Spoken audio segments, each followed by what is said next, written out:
Julian, welcome. It's been reported that Wikileaks has released more classified documents than the rest of the world's media combined. Can that possibly be true? Yeah, can it possibly be true? It's a worry, isn't it? That the rest of the world's media is doing such a bad job that a little group of activists is able to release more of that type of information than the rest of the world press combined. Picking up the wounded. Returning information, engage. Light them all up. Come on, fire. Good evening. They're the secret files from the Iraq The internetplattform Wikileaks Det är webbplatsen Wikileaks som publicerat omkring 400 000 sidor hemligstämplade amerikanska.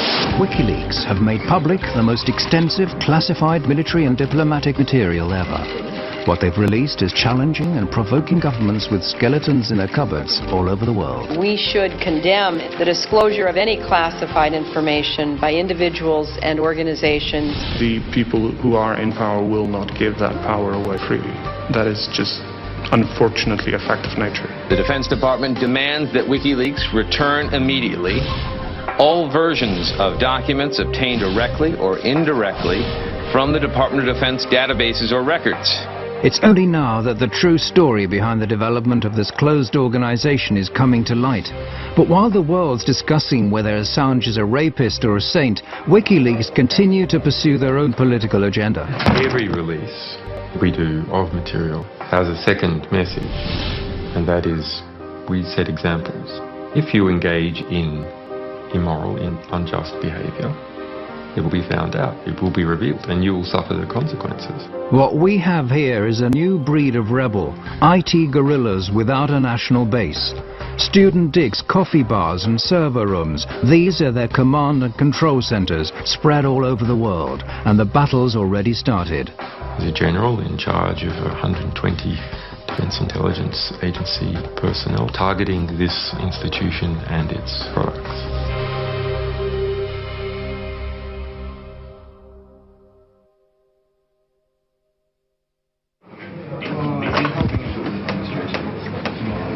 WikiLeaks have become a global force to be reckoned with in record time. It may not be easy to grasp at first, but the release of classified information is just a small step in a long-term political and ideological battle. And that leaking classified information is a weapon and not a means unto itself. The public has a right to know materials, and the historical record has a right to have materials of diplomatic, political, ethical, historical significance. If something is interfering with that process, we will undo it. He's been called the Scarlet Pimpernel of the computer age. If one were to judge him on his looks alone, you could call him a chameleon, given the frequency of his change of hairstyles during the 6 months we've been following WikiLeaks. But if you look under the surface, you'll soon discover that Julian Assange has been revolting against the powers that be for a long time. As a teenager in Australia, he called himself Mendax and got a name for himself as a highly skilled hacker. By the age of 21, he found himself in court pleading guilty to some 20 different charges of hacking. Yeah, I mean, we had a back door in the US Military Security Coordination Center. This is the peak security for controlling the security of MILNET, the US military internet. We had total control over this for 2 years. The US space agency NASA is one of the victims of the Melbourne computer hacking syndicate. American investigators, including the FBI, contacted Australian authorities with their suspicions. The court was told the men even tampered with the police investigation into hacking at the ANU. The judge, seeing Assange as just an inquisitive young man, fined him a symbolic sum and released him. However, the trial added further fuel to Assange's feelings about the importance of unrestricted information. Together with some friends, he sets up one of Australia's first internet suppliers and gives people with politically sensitive viewpoints a platform from which to publish their opinions. But when one of his customers publishes secret Scientology manuals, this prompts aggressive efforts to censor him. Helen Coburn, one of the lawyers for Scientology in California, sent many letters trying to attack us, and they ended up hiring a private investigator to try and track me down, who did manage to get hold of my silent telephone line and call me up, and just as a sort of threatening maneuver, I ended up tracking down how they did that. Those efforts to censor the site strengthen his conviction that something has to be done against those withholding important information from the public at large. What the problem was, there needed to be more actions that created positive reform effect. More actions that were just and corrective to injustice. Assange sees disclosures as a preventative instrument. It warns those involved in morally questionable or criminal acts that they'll be found out and will have to face consequences. I understood the significance of disclosures for quite some time. I mean, I registered leaks.org in 1999. In 2006, Assange and a group of like-minded people start building up a special internet service, Wikileaks.org, exclusively for people wishing to blow the whistle on abuse of power. His fellow conspirators comprised of hackers and mathematicians. They're located around the world and communicate via a restricted mailing list. From this platform, they start defining their thoughts of building up a worldwide movement to mass publicize classified information. They affirm that this is the most cost-effective political weapon and that they intend to place a new star on the political firmament of man. Any reform that is large-scale must be based upon information, because what else can spread other than viruses? Only information can spread and achieve large-scale reform. Inspired by Wikipedia, WikiLeaks distribute the leaked information to anonymous volunteers to check its authenticity and eliminate any traces of the sender's identity. It turns out that the majority of the general public has neither the time, interest or resources to analyze WikiLeaks material, but there are professionals to turn to. In 2006, we hoped that the general public would write analysis articles collaboratively. And not at all true. WikiLeaks come to the conclusion that media are the only channels that have the resources and motivation required to create a real impact. In 2007, WikiLeaks, in association with the British daily newspaper The Guardian, published evidence of former President Daniel Arap Moi having embezzled massive sums from Kenyan state funds. Shortly after that, they release a report about the Kenyan police's use of death patrols. This disclosure causes a great stir, but as an organization, WikiLeaks continue to remain unknown to the general public. However, the word spreads among activists far and wide on the net, eventually reaching the German Chaos Computer Club, the biggest and oldest club for hackers in the world. Well, I heard about it in late 2007 from a couple of friends. I started reading a bit more. But I started to understand the value of such a project to society. The politically engaged Chaos Computer Club has been fighting a long-term battle for free access to information. One of its members, Daniel Domscheit-Berry, is quick to recognize the common ground between his view of society and that of WikiLeaks. He quits his job as a computer consultant so as to devote all of his time to the new organization.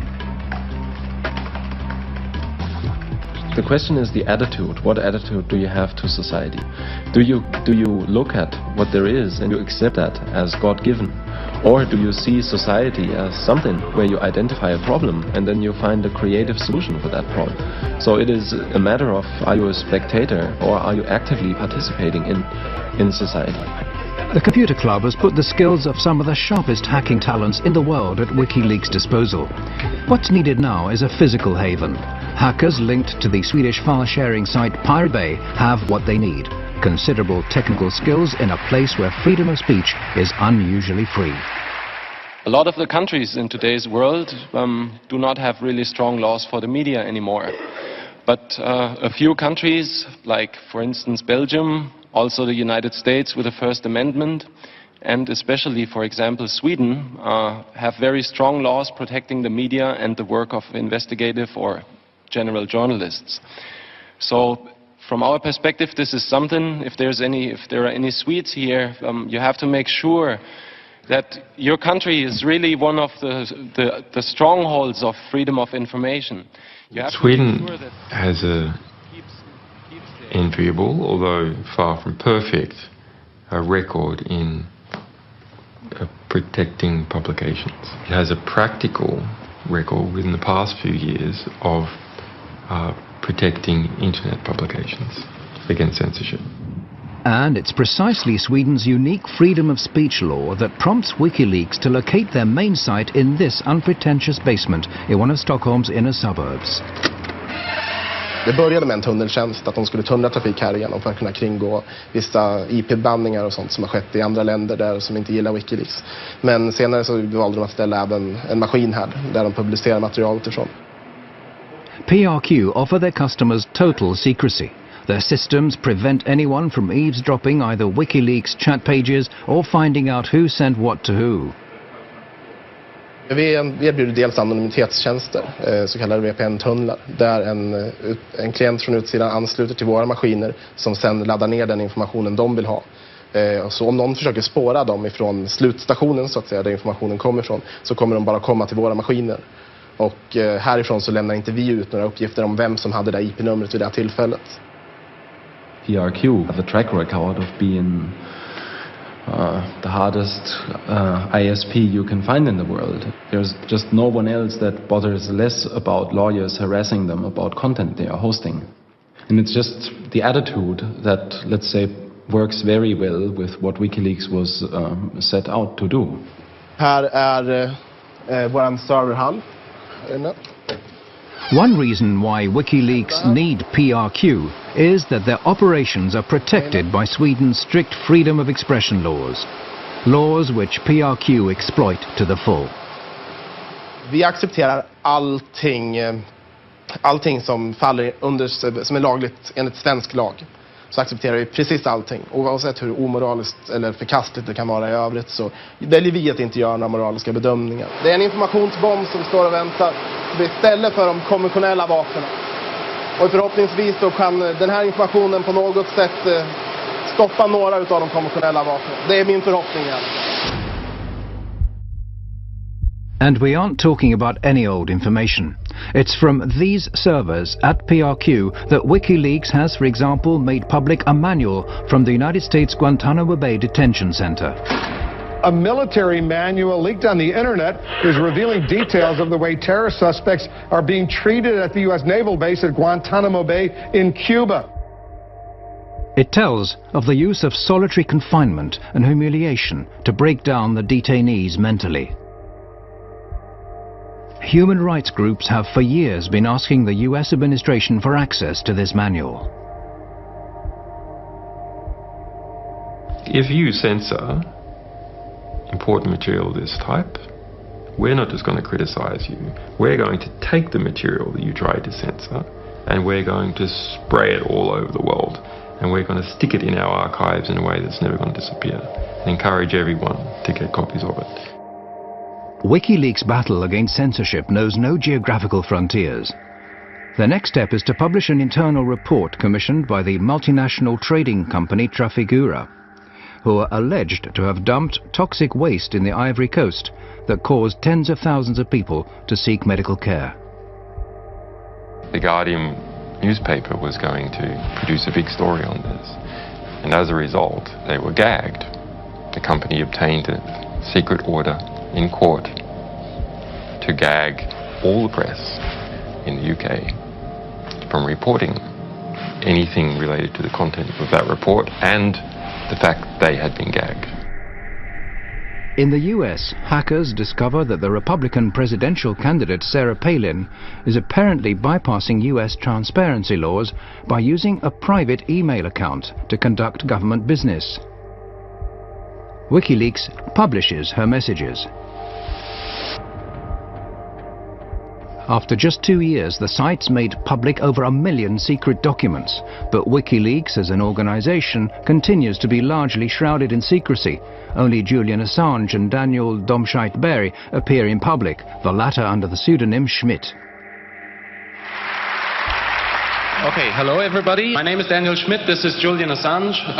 We're here to make a short presentation about the WikiLeaks project. According to The National, which is something that we are kind of proud, it's one of the last quotes we had. So The National has said that we have produced more scoops in our short existence than the Washington Post in the last 30 years.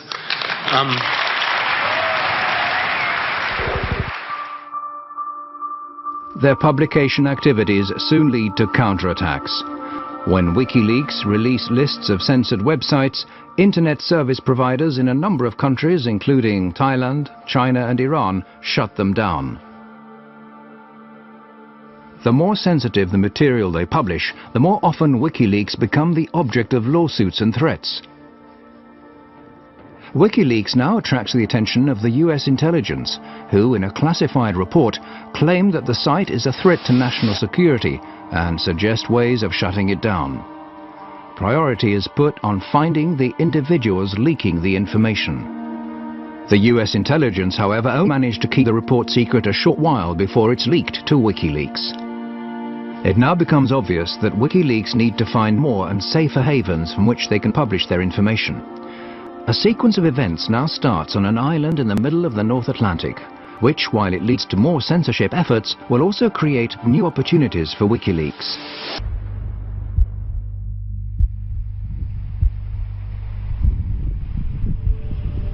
October came, October 2008, and the Icelandic banking system imploded. It lost 17/18 of its mass over the course of about a week or two. It was essentially one bank per week went bankrupt. Wikileaks obtained material that show how Iceland's catastrophic bank collapses were partly due to cronyism or favoritism, carelessness and secretiveness. When this highly detailed document is put out on the net, the bank launches a counterattack. Well, the first time I heard of Wikileaks was in the beginning of August 2009. I was working as a reporter for the state television when I got a tip that this website had an important document just posted online. The document was the high exposure loan book for the failed Kaupthing Bank. It was essentially all of the regulators had been derelict in their duties. All of the bankers had been lying about the actual state of affairs. The bank's management react in panic to the revelations and in a desperate move forced the Icelandic judiciary to resort to extreme measures. I was the first one actually to break that story. But the bank reacted in a manner that was quite interesting.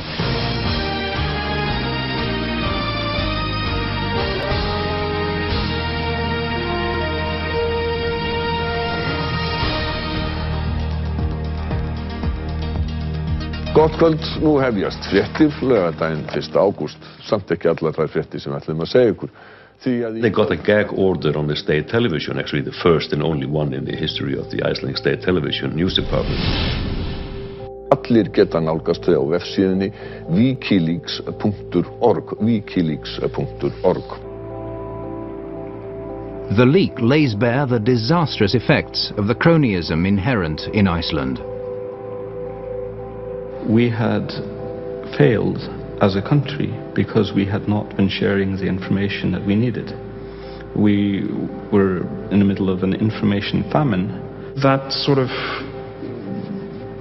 eventually led to this just, let's get the WikiLeaks people here, and then when they were here, we just went, okay, is there anything you want us to do? And obviously there was. Welcome to this program. Thank you. Yes, you mentioned to me the dream that we in Iceland we should become a vanguard of publishing freedom. Absolutely. So we see. And they were presenting this idea, which they called Switzerland of Bytes, which was basically to take the tax haven model and transform it into the transparency haven model. Why doesn't Iceland become the center for publishing in the world? Because it's going to be global. Julian and I, we were just throwing that idea out, just declaring on national television that we thought this would be the next business model for Iceland. So that felt pretty weird. Then realizing the next day that everyone wanted to talk about it. Iceland has seen some of the problems that happen when society becomes too secret. WikiLeaks gave us the nudge that we needed. We had this idea, but we didn't know what to do with it. And they came and told us, and that is an incredibly valuable thing. WikiLeaks now team up with Icelandic activists and parliamentarians and together draw up a proposal that would transform Iceland into a haven for journalism. Herbert and I, and Birgir Jónsdóttir, and Rob Kongreip, and Julian Assange, the five of us sat in this hotel room for about 4 or 5 hours and wrote the entire proposal from scratch. The proposal is adopted unanimously by Iceland's parliament. Just getting a bill accepted in the parliament is nearly impossible. And this is actually this is a huge victory for the parliament to have a proposal of this nature passed through the parliament with everybody saying yes. It's also a victory for WikiLeaks, who are now not only using disclosures as a weapon, but also directly influencing freedom of expression laws. The entire hacker world behind WikiLeaks is growing increasingly confident that their visions will lead to an improved society. Well, I think people that are dealing with systems, and technologically oriented people are dealing with systems, they understand systems pretty well. And if you look at society, that's just yet another system. The people involved with WikiLeaks are exactly the same as me and the other people who are fighting this fight, in that they are information activists first and foremost. They believe in the power of information and power of knowledge, and the importance of allowing everybody to have both of those.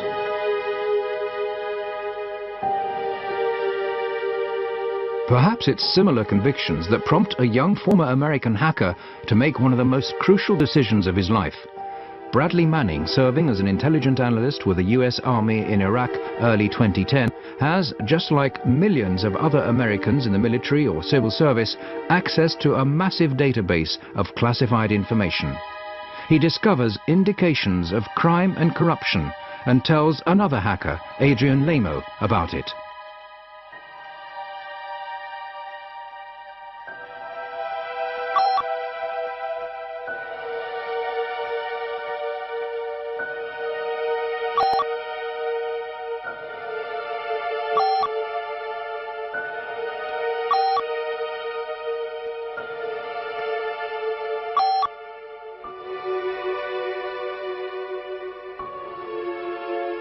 Manning writes that he sent hundreds of thousands of military and diplomatic reports to WikiLeaks, the biggest leak ever.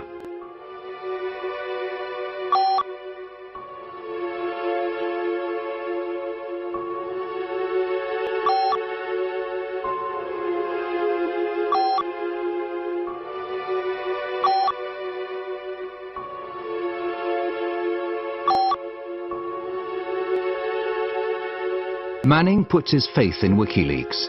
However, Lamo reports their chat to the military. Manning now risks a 52-year jail sentence. Many of the facts are still unclear. One thing is certain. At this point in time, WikiLeaks received documents with the same material that Manning is charged of having leaked. We make a commitment to our sources that we will represent their material to the public to the best of our ability and achieve maximum political impact for the risks that they take. WikiLeaks are in possession of explosive material, too big in fact for them to handle alone. Assange decides to stake all of his resources in one move. We were sitting at a cafe in Reykjavik and he basically just flipped over his laptop and told me, well, you gotta see something very interesting. I was quite shocked. This was something that I recognized instantly as extremely important and strong material.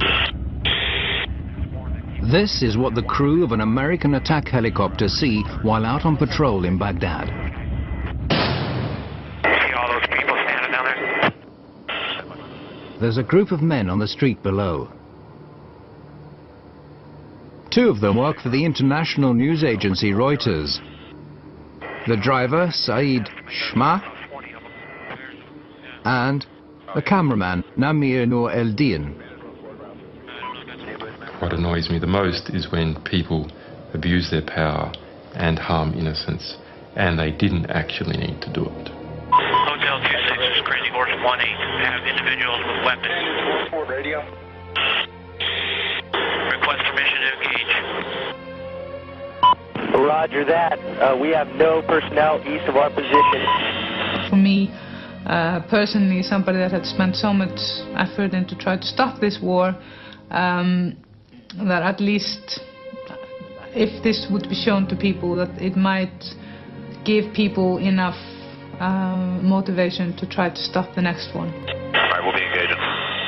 Roger, go ahead. I can't get them now because they're behind that building. What shocked me with the video was how the high resolution, the quality of it, the excessive use of force to shoot people with hollow 30mm bullets that are designed to penetrate armored vehicles and tanks, basically shot to pieces. Let me know when you have it. Or shoot. Light them all up. Come on, fire. Hey, Roger.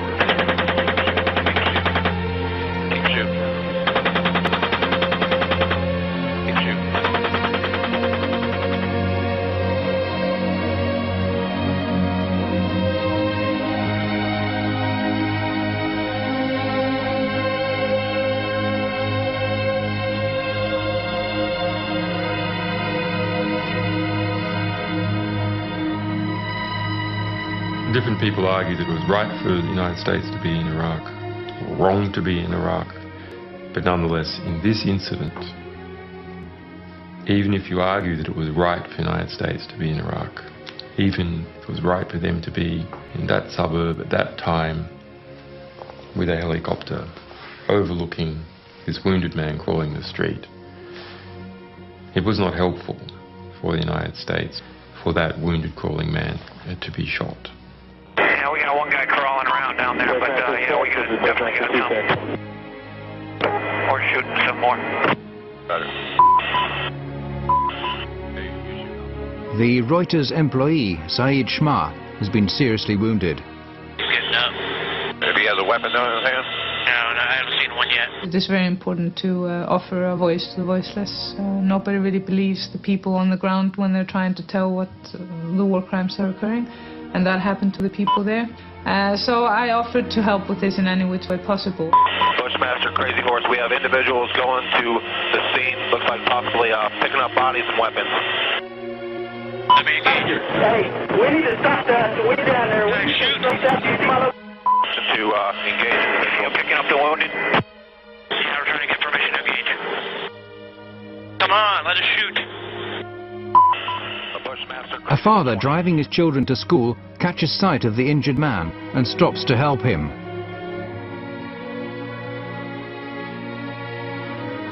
This is Bushmaster 7, go ahead.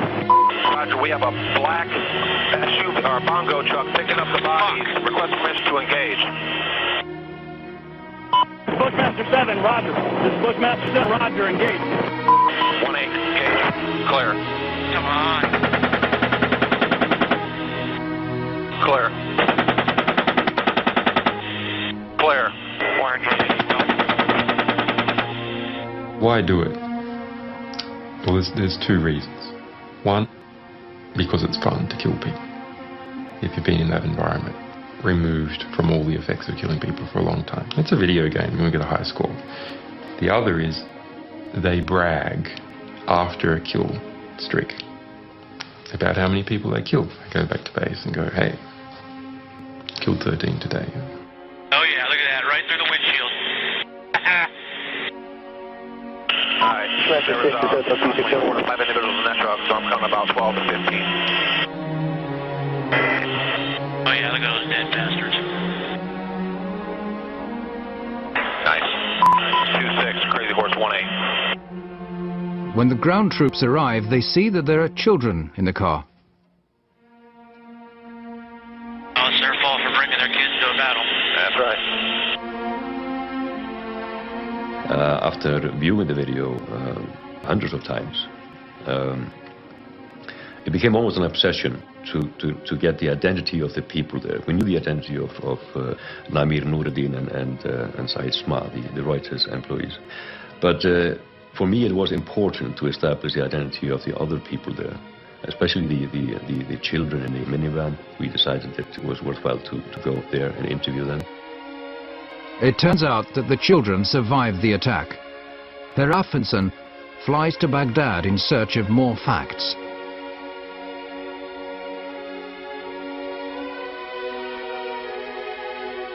Það gerist hér á þessu horni í Al-Amir-hverfinu í austurhluta Baghdad 12. júlí 2007. He traces the whereabouts of the children and shows the helicopter film to the victim's family. يعني يشيل أطفال بالسيارة يعني مسلح هذا ويشيل عائلة يعني ينزل يشوفه يفتح الباب غير كاميرات عدة وطيار هاي غير شوف يعني مشاعره. I think we could fairly establish fairly well from a journalistic point of view that the reason why the minivan was there was basically a coincidence that the driver stumbled up on the scene. He was driving his kids to a tutorial. يعني زوجي ما سوى شيء غلط، نقب جريح بأنه هو يساعده بس كان وفاله بالسيارة. يعني شنو مشاعره؟ شو أقول؟ شنو ذنبه من ضربوه وجهاله وياه بالسيارة؟ يعني ما لهم كل ذنب. On the 5th of April 2010, Wikileaks publishes the collateral murder film. The impact is no less than extraordinary. Disturbing footage apparently showing civilians being killed by the US military in Iraq. It was leaked from within the defense community to a website. Ja, det var på sajten Wikileaks som den här kontroversiella videon lades ut. Wikileaks har kallats en maktfaktor i det nya medielandskapet. Och vissa menar att det här är... By putting all their resources into the helicopter video, Wikileaks have managed to attract the attention of some of the biggest players in the news business. This is precisely what Assange needs to help him handle the rest of the leaked US material. I had been looking at this release and studying it and understanding how to come up with a way to deal with such a tremendously large volume of material that would actually not simply drown any one organization. Assange proceeds to contact the New York Times, The Guardian and Der Spiegel. He manages to persuade the chief editors of these globally respected papers to publish his material in a coordinated fashion, with Assange pulling the strings. What is new is us enforcing cooperation between competitive organizations that would otherwise be rivals to do the best by the story, as opposed to simply just doing the best by their own organization. In late July 2010, the Afghanistan reports are published at the same time and day. En av militärhistoriens största informationsläckor väcker starka reaktioner. Well, one of the biggest leaks in US military history has exposed several cover-ups over the war in Afghanistan. The real story of this material is that it's war. It's one damn thing after another. The publication of the material is met with praise as well as strong criticism. The Defense Department demands that Wikileaks return immediately to the U.S. government all versions of documents obtained directly or indirectly from the Department of Defense databases or records. For the first time, WikiLeaks are now facing criticism that they find hard to respond to. The material includes the names of civilian Afghanis, putting them at risk of being targeted by the Taliban. The battlefield consequences of the release of these documents are potentially severe and dangerous. Mr. Assange can say whatever he likes about the greater good he thinks he and his source are doing, but the truth is they might already have on their hands the blood of some young soldier or that of an Afghan family. Releasing classified material can be very risky, but Assange says that the end justifies the means. We would have had to have released all this material without separating out any of it, or released none. The value, the extraordinary value of this historic record to the progress of that war and its potential to save lives outweighs the danger to innocence. Wikileaks now takes steps to avoid making the same mistake again. Their next publication, 400,000 military reports from the Iraq War, are painstakingly edited and names removed. They also start reinforcing their network of experienced journalists.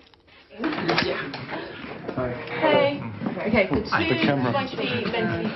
How are you?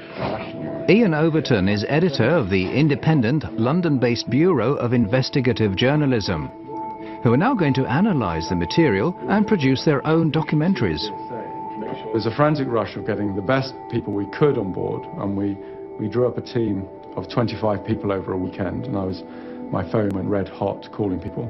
It was Saturday night in the middle of August, and about sort of 5 or 6 of us at the Bureau met with Julian. About an hour later, I ended up sort of leaving the place with a USB stick full of 400,000 classified military documents. The material is essentially an encyclopedia of this war, with reports issued day by day, hour by hour, corpse by corpse. Absolutely unfiltered. These are the reports written by people on the ground straight afterwards. It's kind of the day-to-day war through their eyes, and that's new. We haven't been able to do that before, ever, really. The material tells of tens of thousands of civilian casualties, figures that the US have withheld to date, and the widespread practice of torture that the US said they'd put a stop to is still being practiced by their Iraqi allies.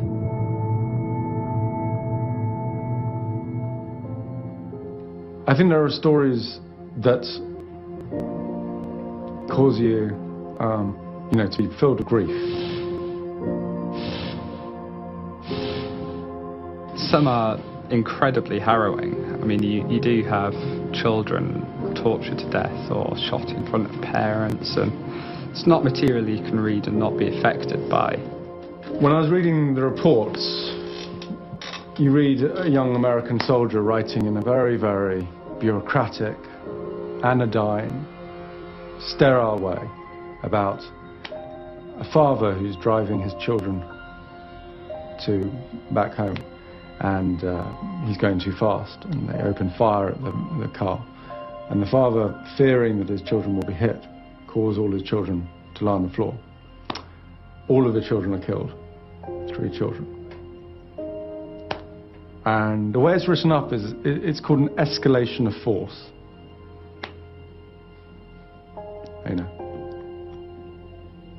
It's not an escalation of force, it's a killing. It's horrific.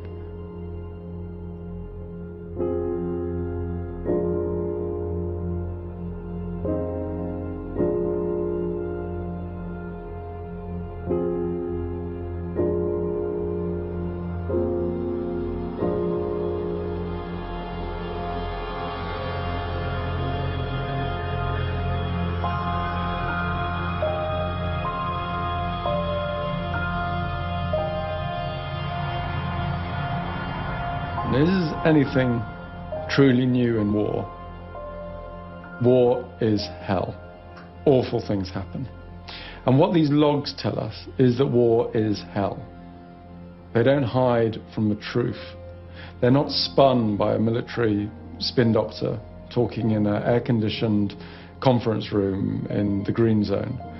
This is visceral, unequivocal death written in raw detail. 109,000 lives lost over the course of these reports. We're all doing what we can in something so huge that people can and hopefully will study this data for years. This is worth telling, this is worth getting out there. The lack of respect for human life runs like a common thread through the material. These images are of a helicopter crew who have just received orders to bomb a building where 3 enemy soldiers are thought to be hiding. If you'd like Crazy Horse 1A, you could put up missile on that building. A passerby suddenly turns up. But the crew don't wait. Over here. Roger, miss. The crew could have waited until the man had passed. This is perhaps a measure of how human life was valued in Baghdad. Private cars being pursued by an attack helicopter.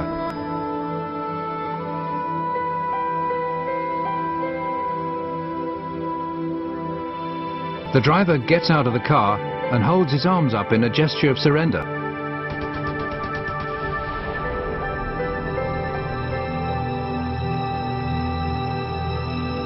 The more horrific the discovery the investigators in London make, the more they get the feeling of being threatened.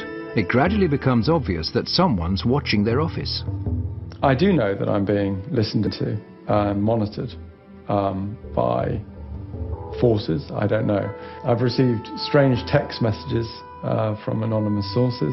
I've received death threats, and they're not very nice, clearly. And particularly the one that talked about my children. I just think that was a bit unnecessary. There's op-eds in the Washington Post saying that our personnel should be kidnapped from Europe. Our sources, one alleged source, executed. Similar statements by right-wing members of the US Congress.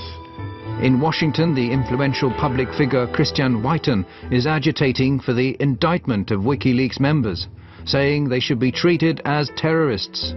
There also has to be a clear punishment for people who engage in what I would consider a form of espionage, a form of political warfare.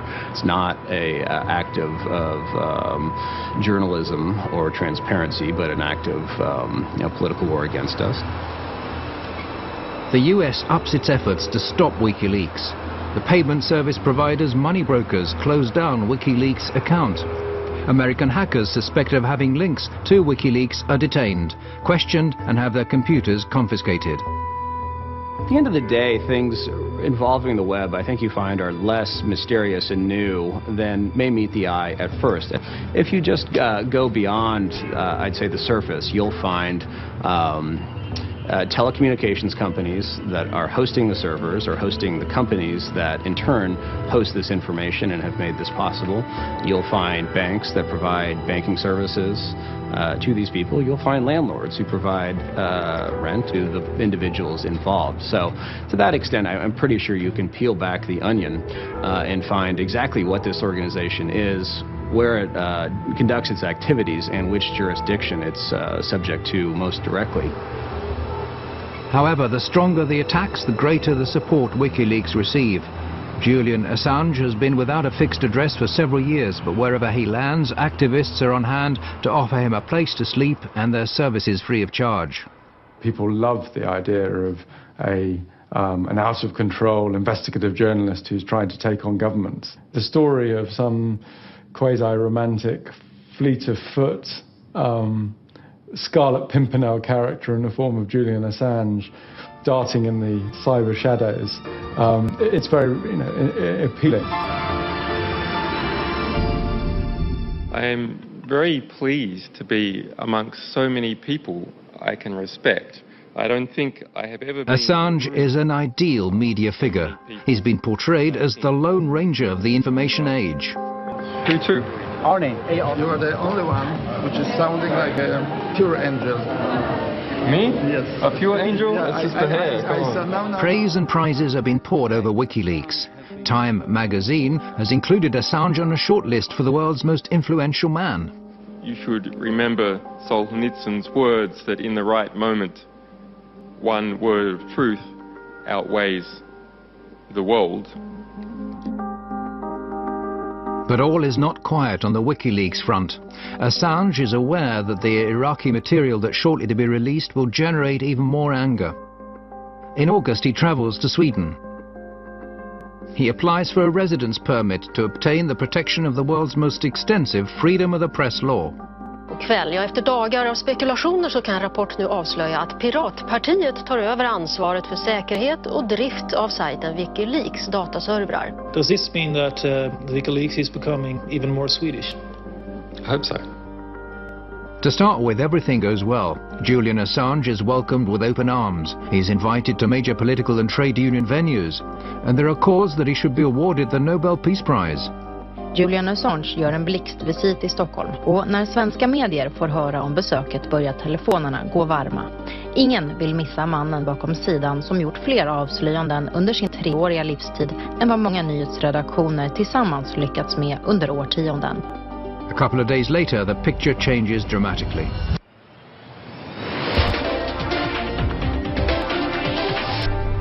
Åklagare har nu beslutat att inleda en förundersökning mot Wikileaks-grundaren Julian Assange. Wikileaks grundare Julian Assange förhördes igår kväll. Swedish authorities have issued an arrest warrant for Wikileaks founder Julian Assange. He's accused of rape and molestation. On the 20th of August, Assange is accused of rape. The alleged crime is immediately leaked to the world press. Behind the accusation are 2 women who had casual relationships with Assange. The women don't make any public statements, but the important evening paper Aftonbladet publishes an anonymous interview with one of them, which states that what started as voluntary sex subsequently became what she described as abusive. But she's not afraid of him, and he's not violent. All right, Julian Assange, the Wikileaks founder and target of the rape allegations, joins me now on the line. Thank you so much for speaking to us, Mr. Assange. What do you think about this?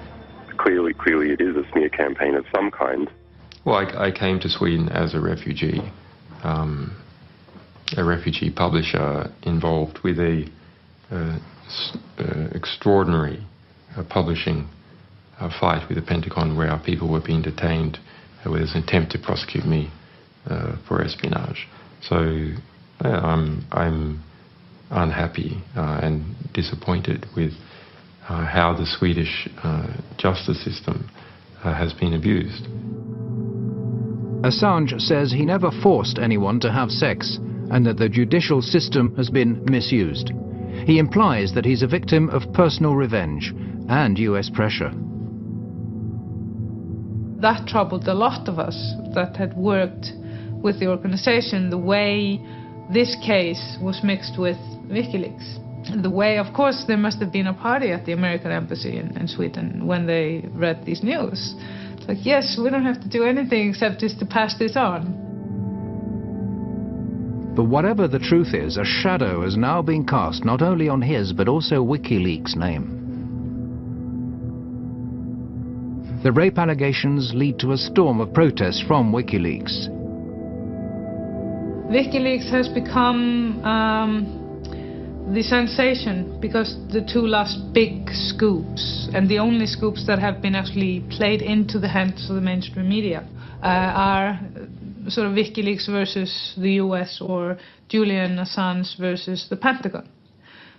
This is not what Wikileaks is about. It is a site that focuses on all sorts of leaks from all over the world.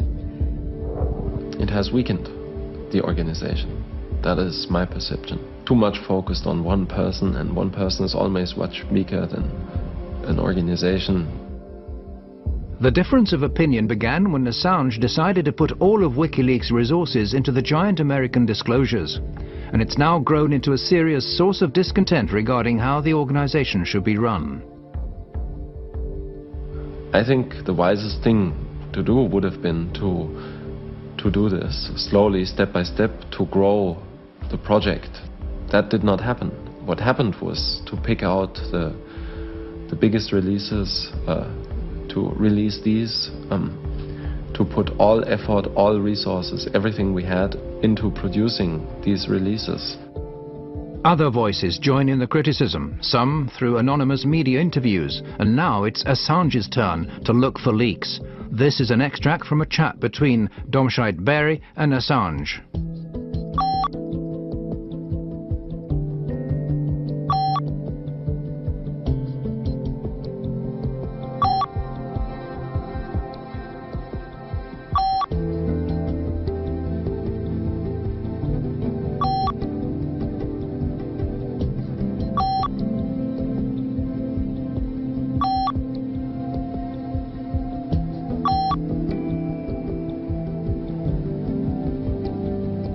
If you preach transparency to everyone else, you have to be transparent yourself. You have to fulfill the same standards that you expect from others.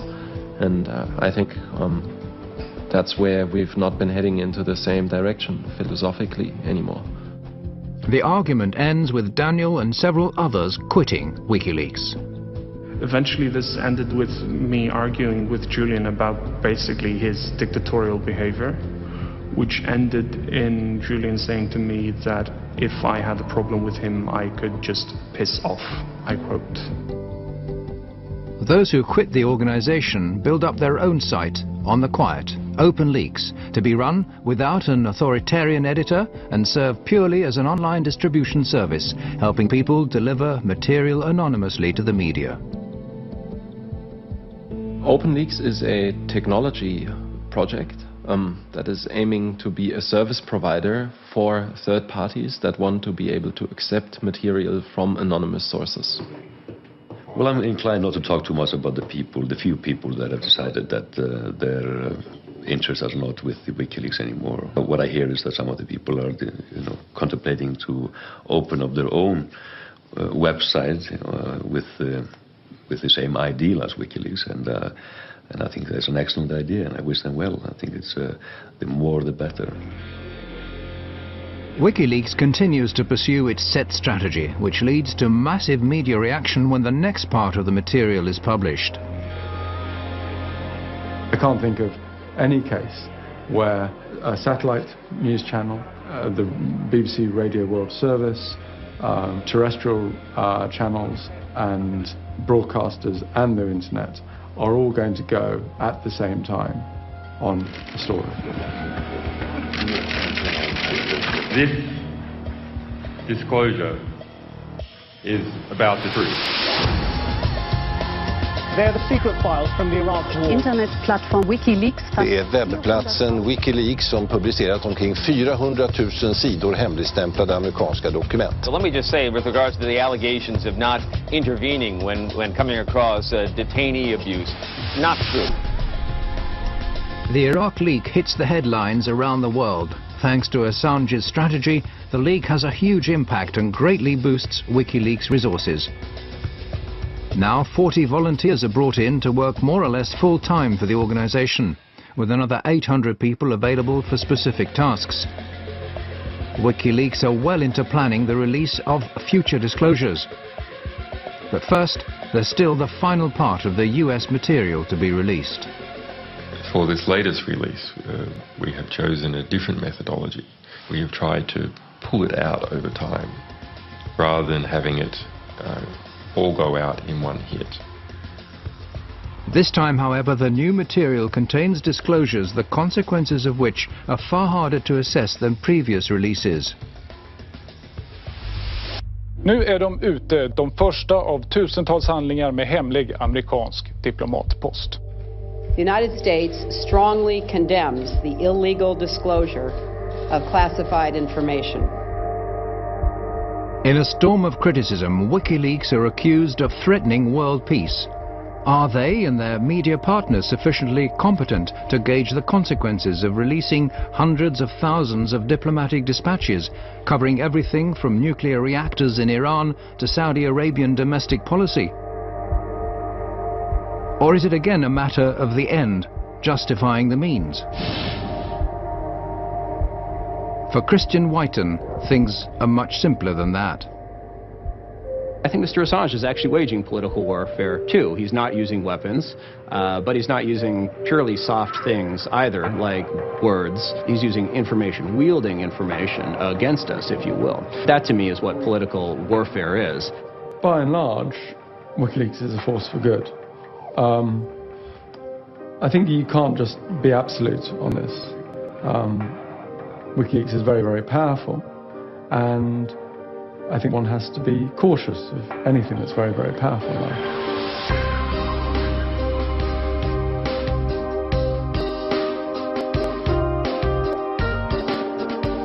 WikiLeaks' website may disappear again tomorrow, or it may suddenly reappear in 1,000 other locations.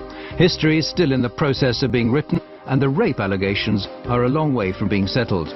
One thing's clear: whatever happens, WikiLeaks has sown a seed, a thought that's impossible to erase.